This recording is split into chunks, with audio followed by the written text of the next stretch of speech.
I do want to bring in Katie Byrne with Fox Weather. She's in Jacksonville Beach this morning here. Good morning, Katie.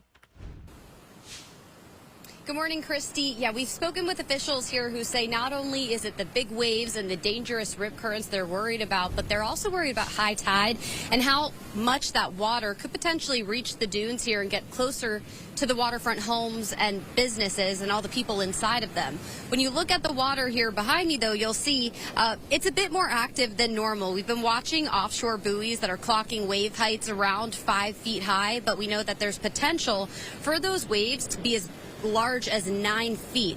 It brought out a lot of people this morning to go surfing, but as far as people getting in the water, it's really not allowed past your knees. They've got red flags up here warning people that it's just not safe and too dangerous for even the best swimmers who could get swept out to sea very quickly when you have rip currents that you can't necessarily see when you're standing in this water. The lifeguards can see those currents from the stand, but it gets dangerous when you're in the water yourself. We've been speaking with a number of people, locals, we've been speaking with vacationers who all of which say they've been monitoring these conditions and were aware of the impacts from Erin. But some people were definitely surprised to know that we could feel impacts from a storm that's so far out to sea. Still, we have these rip current advisories impacting not only us in Florida, where these conditions are really starting, but all the way up the East Coast to New York's Montauk. So a lot of beachgoers are going to be noticing those big waves throughout the week, and likely they're not going to be allowed in the water, and they're going to see those red flags flying no matter where you are on the East Coast.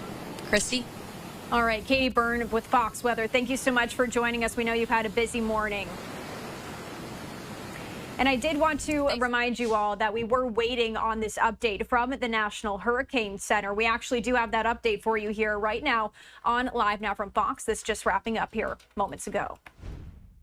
Hurricane Erin, which continues to be situated out here to the east of the Bahamas this morning, with tropical storm watches and warnings still in effect for portions of the Turks and Caicos Islands, southeastern Bahamas, and central Bahamas. Right now, Erin has maximum sustained winds of around 105 miles per hour, continuing to grow in size as it is now moving off toward the northwest at 9 miles per hour. And the forecast really hasn't changed much since yesterday. We're expecting a more north-northwestward and northward motion over the next 12 to 24 hours.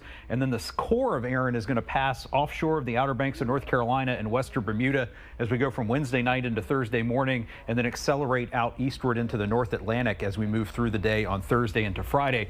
But the big change this morning now is we've now issued a storm surge warning for the Outer Banks of North Carolina from Cape Lookout up through Cape Hatteras, all the rest of Dare County up to Duck. This means there's the danger of life-threatening inundation of 2 to 4 feet of inundation above ground level, especially in that warning area here. And that is, again, life-threatening inundation. We're particularly concerned about both the ocean side of the Outer Banks as well as the sound side. And this graphic from the National Weather Service office here in Morehead City talks about some of the timing. We're expecting the highest water on the ocean side beginning today on Tuesday, continuing all the way through Thursday, with the potential for destructive wave action on top of that storm surge that could result in severe beach and coastal damage, beach erosion, overwashing and washing out of roads to become unpassable, especially roads like North Carolina Highway 12. There's also the potential for sound side flooding on Thursday once the wind turns north as Erin's center moves off to the northeast. If we broaden out a little bit, however, there's also a risk of some coastal inundation of 1 to 3 feet above ground level, both to the south across the rest of the North Carolina coast, either northern South Carolina and up into portions of the lower Chesapeake Bay area, including Hampton Roads and portions of the eastern shore of Virginia. We've also now issued a tropical storm warning from Beaufort Inlet all the way up to Duck. So portions of Carteret, Hyde, and Dare counties. This means there's a likelihood of tropical storm conditions somewhere within this region within the next 36 hours, likely beginning late Wednesday or into the overnight hours, Wednesday into Thursday. And then also we've extended now a tropical storm watch north of Duck up to including Virginia Beach and portions of northeastern North Carolina for the possibility of tropical storm conditions there.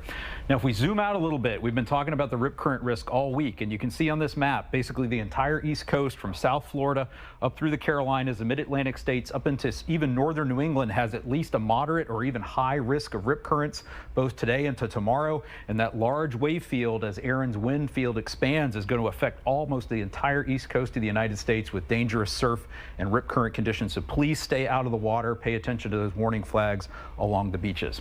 So I'll just wrap up here with the key messages. We're expecting life-threatening surf and rip currents across the beaches from much of the western Atlantic basin, from the Bahamas much of the east coast of the United States, Bermuda, Atlantic Canada over the next several days. Storm surge flooding and tropical storm conditions are expected along the North Carolina Outer Banks. With some of the storm surge beginning even as late as today, with the tropical storm conditions and worsening coastal inundation beginning Wednesday into Wednesday night and continuing into Thursday. Heavy rainfall from the outer bands of Erin will continue to affect parts of the Bahamas and Turks and Caicos today, resulting in some flash and urban flooding.